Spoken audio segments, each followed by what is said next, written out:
Video editor కావాలనుకుంటున్నారా? 24/7 digital media స్కూల్లో చేరండి. కింది నంబర్ని సంప్రదించగలరు. Hi hello welcome to 24/7 news TV. నేను మీ పరిటాల మూర్తి.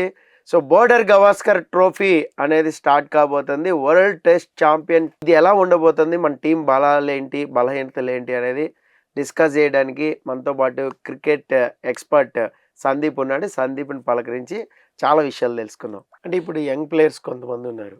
సో బౌలింగ్ డిపార్ట్మెంట్లో కూడా. సో ఇంకా బౌలింగ్ డిపార్ట్మెంట్ ఎంత స్ట్రెంత్ అవ్వాలి మనకి? ఇప్పుడు Bumrah is main stay sir. Bumrah ఆయన ఉంటాడు, ఆయనకి సపోర్ట్గా ఎవరు ఉంటారు? సిరాజ్ ఒక ఆప్షన్, ప్రసిద్ధ్ కృష్ణ ఒక ఆప్షన్, ఆ తర్వాత మీకు ఇప్పుడు ఆకాష్ దీప్ ఒక ఆప్షన్, హర్షిత్ రాణా ఒక ఆప్షన్. ఇప్పుడు అడ్వాంటేజ్ ఏంటి వీళ్ళందరితో అంటే కనుక మీకు బౌన్స్ ఎక్స్ట్రాక్ట్ చేయడానికి ప్రసిద్ధ్ కృష్ణ చాలా బాగా హెల్ప్ అవుతాడు. గబ్బా లాంటి వికెట్ మీద, పర్త్ లాంటి వికెట్ మీద బాల్ లోపలికి తీసుకురావడానికి చాలా బాగా హెల్ప్ అవుతుంది. ఆకాష్ దీప్ లాంటి వాళ్ళు షమీ కైండ్ ఆఫ్ బౌలర్స్, కరెక్ట్గా స్టంప్స్ మీద పెట్టి సీమ్ పొజిషన్ స్ట్రాంగ్గా పెట్టి kind of bowlers. Harshit Rana can bowl pace, batting కాస్త చేయగలడు. సో అన్ని విధాలుగా కూడా మీరు పిక్చర్ చూసుకోవాలి, ఎట్లా ఉండబోతుంది, ఏంటి కథ, ఏంటి పరిస్థితి అని చెప్పి. బుమ్రా ఉంటాడు. I think Prasidh Krishna might also be there. Bumrah, Prasidh Krishna, ఒకవేళ మీకు ఆకాష్ దీప, హర్షిత్ రాణా నేను కాల్ తీసుకుంటారు. Jadeja will be one spinner. Problem Nitish రెడ్డితో వెళ్తారేమో అన్నట్టుగా అనిపిస్తుంది ప్రస్తుతానికి. Just get that feel. Nitish Reddy కూడా కెన్ బౌల్ కదా. నితీష్ రెడ్డి కెన్ బౌల్, కానీ మంచి టెక్నిక్ ఉంది. ఒక 6-7 ఓవర్స్ వేస్తే అట్లీస్ట్ మీకు బుమ్రా కొంచెం ఎక్కువ గంట సేపు రెస్ట్, గంటన్నర సేపు రెస్ట్ అనేది ఇవ్వగలుగుతారు అతను వేసాడంటే. So that is the call. So చూడాలి, సిరాజ్ వెళ్తాడా, ఆకాష్ దీప్ వెళ్తాడా, ప్రసిద్ధ్ వెళ్తారా, హర్షిత్ రాణా వెళ్తాడు. ఈ నలుగురిలో హూ ఆర్ దోస్ 2 అనేది కాల్ తీసుకోవాల్సిన అవసరం ఉంది. డిపెండ్స్ ఎవరెవరు ఎట్లా పర్ఫామ్ చేస్తున్నారు, ఆ రోజు ఎంతవరకు ఉంది అని. Prasidh has done well. India 8 ఓవర్లో అతను చాలా బాగా బౌలింగ్ చేసాడు. సో అతనికి అవకాశం ఇవ్వాలనేది నా ఫీలింగ్. మరి ఇంకా సమీకరణాలు ఎలా ఉంటాయి అప్పట్లో చూడాలి. ఇప్పుడు మన టీం ఓకే, ఆస్ట్రేలియా టీం తీసుకుంటే మనకి ఆస్ట్రేలియా టీం ఇప్పుడు అంత స్ట్రాంగ్ గా ఉందా? బ్యాటింగ్ పరంగా వాళ్ళకి సమస్యలునే sir, no doubts about that. Head ఉన్నాడు, ఓకే, హెడ్ తో పాటు ఓపెనింగ్ ఎవరు, మీరు రకరకాల ఆప్షన్స్ చూసుకున్నా కూడా they have to figure out ఏంటి పరిస్థితి ఎలా ఉంటుంది. బౌలింగ్ హ్యాస్ బీన్ గుడ్, వాళ్ళ బౌలింగ్ స్ట్రాంగ్గా ఉంది. అలాగే బ్యాటింగ్ లేక కాదు, వాళ్ళకి స్మిత్ ఉన్నాడు, వాళ్ళకి లబుషేన్ ఉన్నాడు, వాళ్ళకి బ్యాటింగ్ లేక అనట్లా. వాళ్ళకి మెయిన్ స్టే ఇద్దరు ఉన్నారు, వర్ డూయింగ్ వెల్. బట్ అంటే అంత ఫామ్ లో లేరు కదా. డెఫినెట్లీ వాళ్ళ బ్యాటింగ్ కూడా కొంచెం అటు ఇటుగానే ఉంది. అండ్ ఇండియా దగ్గర కూడా స్ట్రాంగ్ బౌలింగ్ ఉంది. బట్ పాయింట్ ఏంటి అంటే at least they are playing in their home conditions. వాళ్ళకి కాస్త కొంచెం అడ్వాంటేజ్ అనేది ఉంటుంది. కొంచెం ఎక్కువ పరుగులు మనం స్కోర్ చేయగలిగితే మన బౌలర్స్ వాళ్ళ మీద ఇంకొంచెం ఎక్స్ట్రా ప్రెషర్ పెట్టచ్చు. సో వాళ్ళ దగ్గర మంచి బౌలింగ్ అటాక్ ఉంది, ఎక్స్పీరియన్స్ బౌలింగ్ అటాక్ ఉంది. అదే బౌలింగ్ అటాక్ తో సిరీస్ ఓడిపోయారు, నేను కాదనట్లా. Last time last series same bowling attack. So ఈసారి ఎంతవరకు పర్ఫామ్ చేస్తారు ఏంటి అనే క్వశ్చన్ మార్క్ ఉన్న. ఇండియాస్ బ్యాటింగ్ అనేది కొంచెం గట్టిగా హిట్ తీసుకుంది న్యూజిలాండ్ సిరీస్ తర్వాత. అవును. సో ఆ యాంగిల్ని ఎక్స్ప్లాయిట్ చేద్దామని ఆస్ట్రేలియాలో ట్రై చేస్తారు. సో ఆఫ్ కోర్స్ చేస్తారు. అయితే వాళ్ళ బౌలింగ్ అటాక్లో వాళ్ళ మైనస్లు కూడా ఉన్నాయి. సో కొన్ని ఏంటంటే ఇప్పుడు యంగ్ ప్లేయర్స్ ఉన్నారు మన దాంట్లో, వాళ్ళందరూ కూడా సో దే ఆర్ వెయిటింగ్, వాళ్ళు ప్రూవ్ చేసుకోవాలి. ఎట్టి పరిస్థితుల్లో టెస్ట్ ఓడిపోయి వెళ్ళడం అనేది మనకి అడ్వాంటేజ్ అవుతుందని నేను అనుకుంటున్నాను. ఎందుకంటే సో ఇప్పుడు న్యూజిలాండ్ సిరీస్ ఓడిపోయాం, ఎట్లా అంటే కసి మీద ఉంటారు ఏదో ఒకటి. అంటే ఇప్పుడు చూడు, 30 రన్స్ 40 రన్స్ ఆల్అౌట్ అయినప్పుడు సెకండ్ ఇన్నింగ్స్ వెంటనే ఒక బౌన్స్ బ్యాక్ లాగా కొట్టారు. సో ఆ కసి అనేది ఖచ్చితంగా ఉంటుంది. ఇప్పుడు ఒక సిరీస్ ఓడిపోయాం, ఇప్పుడు ఇది ఒక 3 టెస్ట్ మ్యాచ్లు కంపల్సరీ గెలవాల్సిన సిచ్యువేషన్లో ఉన్నాం. ఈ సిచ్యువేషన్లో ఖచ్చితంగా బాగా పర్ఫామ్ చేస్తారు ఆస్ట్రేలియాతో అని నేను అనుకుంటున్నా. ముఖ్యంగా ఓపెనర్ జైస్వాల్ ఉన్నాడు, మంచి ఫామ్లో ఉన్నాడు, టచ్లో ఉన్నాడు. So what ever pitch conditions ఎట్లున్నా, అక్కడ వాతావరణ కండిషన్స్ ఎట్లున్నా, మన ప్రాక్టీస్ మన బ్యాటింగ్ ఉంటుంది. అంత బౌలింగ్ అటాక్ వాళ్ళు మరి ఇక గతంలో లాగా ఒక స్కెచ్ గీసుకుని ఈ ప్లేయర్కి ఈ ప్లేయర్ అని అలాగే ఏమైనా ఉందా అసలు Australia bowling? Basically they are also worried about the same factor. Over work అయిపోతారా, వాళ్ళకి రెస్ట్ అనేది ఎక్కువగా ఉండదా, వాళ్ళకి ఏమైనా ఇబ్బంది ఉంటుందా? లాస్ట్ 2 సిరీస్లో అదే అయింది. అవును, their bowlers for over cooked. నువ్వు హెజల్వుడ్ తీసుకున్నా, స్టార్క్ తీసుకున్నా, కమిన్స్ తీసుకున్నా, నేథన్ లయన్ తీసుకున్నా, they are all over cooked. వాళ్ళకి ఇబ్బంది అయింది వాళ్ళకి. అందుకే ఈసారి మీరు మ్యాచ్కి చూడండి ఎంత గ్యాప్ పెట్టారు. ఫస్ట్ మ్యాచ్కి నెక్స్ట్ మ్యాచ్కి 10 రోజుల గ్యాప్, ఆ తర్వాత మళ్ళీ 10 రోజుల గ్యాప్, ఆ తర్వాత వారం రోజుల గ్యాప్, ఆ తర్వాత మళ్ళీ 4-5 రోజుల గ్యాప్. సో ఇలా గ్యాప్స్ ఎక్కువగా పెట్టుకున్నారు, సో దట్ ఆ రికవరీ రేట్ అనేది ఎక్కువగా ఉంటుంది. సో వాళ్ళ ఫోకస్ కూడా అదే, వాళ్ళు ఒకే దీంట్లో వేస్తూ పోలేరు. అందుకే చెప్తున్నా, మీరు ఇందా కొన్ని పేర్లు తీశారు బ్యాటింగ్, యశస్వి జైస్వాల్ అన్నారు, నేను కోహ్లీ అన్నాను, రిషబ్ పంత్ మీరు అన్నారు. హూస్ ఎవర్ ఇస్ దేర్ 400 కొట్టగలిగే నమ్మకమైన యూనిట్ కావాలి.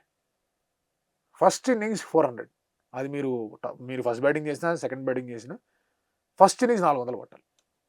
ఆ 400 కొట్టారంటే కనుక India will be completely different. వాళ్ళకుండే ఊపు వేరు, వాళ్ళకుండే ఉత్సాహం వేరు. అన్ఫార్చునేట్లీ మీరు అబ్జర్వ్ చేయండి, లాస్ట్ టైం వెళ్ళినప్పుడు కూడా ఇండియా నెవర్ టచ్ 400. అవును 300స్లోనే అయిపోయింది, మ్యాచ్లు అంతా కూడా అయిపోతూ వచ్చి, బట్ స్లోగా ఆడారు వాటికి. So India should definitely get to this position where they can 350, 400 లాంటిది కొట్టగలగాలి. దానికి you need at least 3-4 batters to play big. 3-4 batters కలిసి చాలా గట్టిగా ఆడాలి. లోవర్ డౌన్ ది ఆర్డర్ నుంచి మీకు 50-60 కాంట్రిబ్యూషన్ వస్తే you can get to that 350, 400 mark. అలా రావాలి అంటే కనుక ఒక మనిషి మాత్రం గట్టి ఫామ్లో కనిపించాలి. అవును. ఇప్పుడు నాకేమనిపిస్తుంది అంటే ఈ 2020లు కొంచెం స్పీడ్గా వచ్చిన తర్వాత ఈ టెస్ట్ మ్యాచ్లో ఎక్కువసేపు అంటే సెషన్స్ బ్యాటింగ్ చేయాలి. యాక్చువల్గా స్కోర్ చూసుకోకూడదు, ఇక్కడ ఏది చూసుకోకూడదు, ఎన్ని అవర్స్ బ్యాటింగ్ చేస్తాం అనేది ఇంపార్టెంట్. సెషన్ టు సెషన్ ఆడాలని కామెంటేటర్స్ కానీ ఎక్స్పర్ట్స్ కానీ చెప్తూ ఉంటారు. ఈ సెషన్స్ ఆడే బ్యాట్స్మెన్ అంత ఓపిక తగ్గిపోయిందంట. అంటే 2020లో ఆడడం అలవాటు అయిపోయి 3 రోజుల్లోనే టెస్ట్ అయిపోతుంది, 2.5 రోజుల్లోనే అయిపోతుంది. చూడండి, అది ఇండియా ఒకటే కాదు, అన్ని కంట్రీస్ అలాగే ఉన్నాయి. T20 effect, white ball effect అనేది చాలా గట్టిగా ఉంది. ఎంత మనం అదేంటి అట్లా ఉందని మాట్లాడుకున్నా that is truth. And teams అందరూ కూడా ఫాస్ట్గా రన్ స్కోర్ చేద్దాం అనుకుంటున్నారు. టీమ్స్ అందరికీ result became more important. Initial డేస్లో ఏంటంటే we'll save the test match అనే మోటివ్లో ఉండేవాళ్ళు. ఇప్పుడు ఏంటంటే మన మ్యాచ్ ఓడిపోయినా పర్వాలేదు కానీ గెలవడానికి అన్ని విధాలుగా ప్రయత్నాలు చేద్దాం, అన్ని రకాలుగా రిస్క్ తీసుకుందాం అనుకుంటున్నారు. So there is notion change అనేది ఖచ్చితంగా వచ్చింది. అలాంటప్పుడు ఇలాంటివి కొన్ని వస్తూ ఉంటాయి. ఇది ఇప్పుడే వచ్చిన చేంజ్ కాదు. మీకు ఐడియా ఉంది, మీకు గుర్తుంది అంటే 2018లో ఇండియా ఇంగ్లాండ్కి వెళ్ళినప్పుడు ఇలాగే ఆడదాం అనుకున్నారు, గట్టిగా అటాక్ చేద్దాం అనుకున్నారు. పుజారాని ఎందుకు మ్యాచ్ డ్రాప్ చేశారు. ఆ తర్వాత వర్కౌట్ కాదు, we are too early for this అని చెప్పేసి పుజారాని మళ్ళీ టీంలోకి తెచ్చుకున్నారు. అప్పుడే కనుక థింగ్స్ ఇంత స్ట్రాంగ్గా వెళ్ళుంటే ఈ బ్యాస్ బాల్ గీజ్ బాల్ ఇప్పుడు మాట్లాడుకుంటున్నాం అప్పుడే స్టార్ట్ అయిపోయేది. యాక్చువల్గా టెస్ట్ని వేరే లెవెల్ ఆడింది వీరేంద్ర సెహ్వాగ్.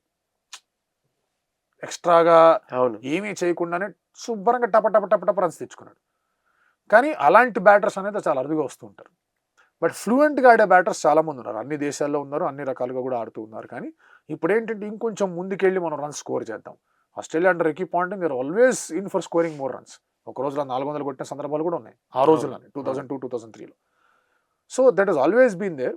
కానీ సెషన్ బై సెషన్ ఆడదాం, ఇంజరీస్ తీసుకున్నా పర్వాలేదు, బాల్ షైన్ పోయేంత వరకు ఆడదాం, బౌలర్ తలిసిపోయేంత వరకు ఆడదాం, నా తర్వాత బెస్ట్ బ్యాట్స్మెన్ వస్తున్నాడు, సో అతనికి అన్ని విధాలుగా కూడా పాజిటివ్ సిచ్యువేషన్ ఇచ్చే విధంగానే ఆడదాం అనే బ్యాటర్ నెంబర్ 3లో లేడు ఇండియాకి. అది ఏ ఆర్డర్లో లేడు, మిడిల్ ఆర్డర్లో కూడా number 3 becomes very very important. ఎందుకంటే జనరల్లీ 4 and 5లో యూ హ్యావ్ స్ట్రోక్ మేకర్స్. అవును, Tendulkar was a stroke maker, Ganguly, Laxman were stroke makers. అందుకే Dravid was batting at number 3. వాళ్ళకి సిచ్యువేషన్ అంతా కూడా బెటర్గా కలెక్ట్ చేసి ఇద్దాం, ఆ తర్వాత వాళ్ళు అటాక్ చేయొచ్చని. ద్రావిడ్ సక్సెస్ఫుల్గా ఉన్నప్పుడల్లా our overseas tours were good. ఇంగ్లాండ్తో వెళ్ళి సిరీస్ స్క్వేర్ చేసుకొచ్చాం, ఆస్ట్రేలియాతో వెళ్ళి సిరీస్ స్క్వేర్ చేసుకొచ్చాం, ఆ తర్వాత సరే వెస్టిండీస్కి వెళ్ళినప్పుడు, న్యూజిలాండ్కి వెళ్ళినప్పుడు అక్కడక్కడ అందరి కాంట్రిబ్యూషన్తో గెలిచి వచ్చాం. పుజారా యూనివర్స్ సాలిడ్, మనం 2 టూర్లు ఆస్ట్రేలియాలో గెలిచాం. అవును, నెంబర్ 3 పొజిషన్. ఇన్ఫ్యాక్ట్ ఇంగ్లాండ్లో కూడా డీసెంట్గానే ఆడాడు, 1-2 innings అటు ఇటు అని డీసెంట్గానే ఆడాడు, it worked out well. So మీ స్ట్రోక్ మేకర్స్కి మీకు అన్ని బాల్ షైన్ అనేది కొంచెం తగ్గిపోయి ఉండాలి, బౌలర్స్ కాస్త టైర్ అయిపోయి ఉండాలి ఓవర్సీస్ కండిషన్స్కి వెళ్ళినా. That becomes very very important.